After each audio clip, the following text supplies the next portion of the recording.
this, Sin City, you seem to be attracted to some crazy characters. Yeah.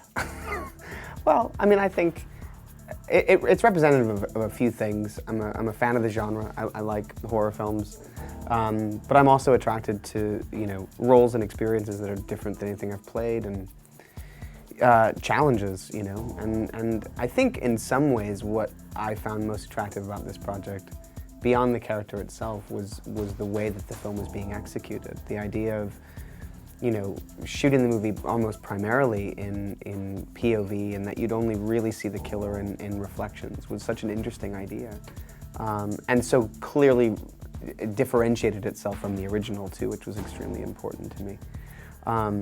So I don't know, I found that such an intriguing prospect, the idea that the audience would be sitting through a movie experiencing what the killer is sort of subjecting them to. I found that could yield sort of disturbing results. What made Elijah perfect for this part?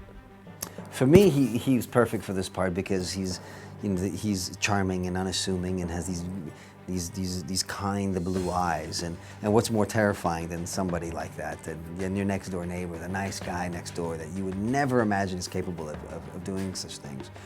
And as opposed to the monster that everybody runs from, I think that it allows the movie to live on another level. It makes the stalking of women that much easier. It makes the plausibility of him being in a relationship that much more believable, and therefore makes women way more vulnerable. Had you seen the original Maniac? I hadn't prior to the filming of this. I ended up watching it while we were shooting, and it was a movie that I was aware of. I knew that it was, a kind of stalwart of the early, 80s genre cinema, but I hadn't seen the film. And I found it incredibly powerful. I mean, it still resonates, I think largely because of Joe Spinell's performance. Not to take anything away from Lustig, because I think he made something very visceral and grimy and uncomfortable. And it certainly doesn't shy away from violence, which created a lot of controversy at the time. But it's I think, made so memorable because of that character. And I think for Frank, the director, in retelling the story, it was really important because that really resonated with him, that this characterization be equally empathetic on some level, that you do sort of see, even like in the most heinous of acts, that there is humanity in the character. I think like most the real cinephiles, remakes sort of don't sit really well with people, and so. But I also think that primarily the genre audience, and I think are the best audiences for movies, which means that they really appreciate movies, and it could be one of my movies, or a David Lean movie, or an Aja movie. It could be anything. As long as it's good, I think they'll be okay with it. So certainly at first the backlash was, oh my God, how dare you remake Maniac? And I wasn't gonna do it unless I felt that we could do something that was new, innovative, and that could create a movie that would stand on its own. And I know if we did that the audience would take it for what it is, and allow it to live on its own and appreciate it. They want good movies. I don't think they care that it's a remake or not, they just want to see good movies. I oftentimes think that remakes are not necessarily made because there's a burning creative desire to tell something new within the context of something that's familiar, but rather a very easy way to get something out there to a new audience whilst having kind of a familiarity. And it's rampant in the horror genre too.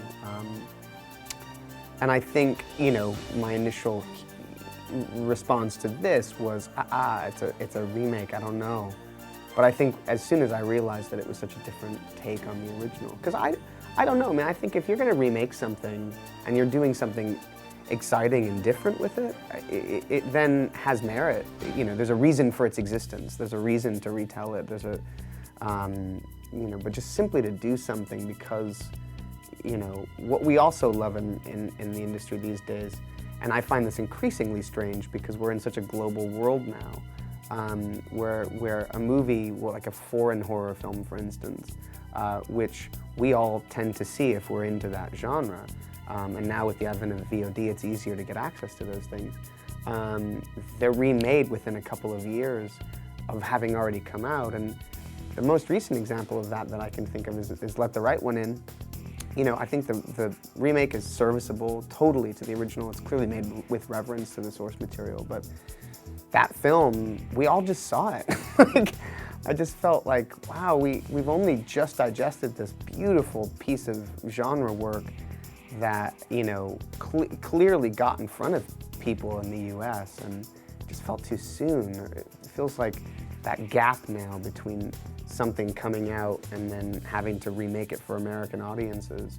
I feel like we need to get past that. It's like, we can see foreign movies and read subtitles. Like, we can handle that. I think this idea that you're just capitalizing on the success of something, I don't know. Bravo. Yeah, sorry, bit of a rant there. When I think of something that I like, the idea that I already like it means that I don't want to see anybody else touch it. I think that the movies to mine are movies that were made that had interesting ideas. I mean, if we're gonna go down this path, you know, at least look for material that wasn't successful in executing what was a good idea at its time.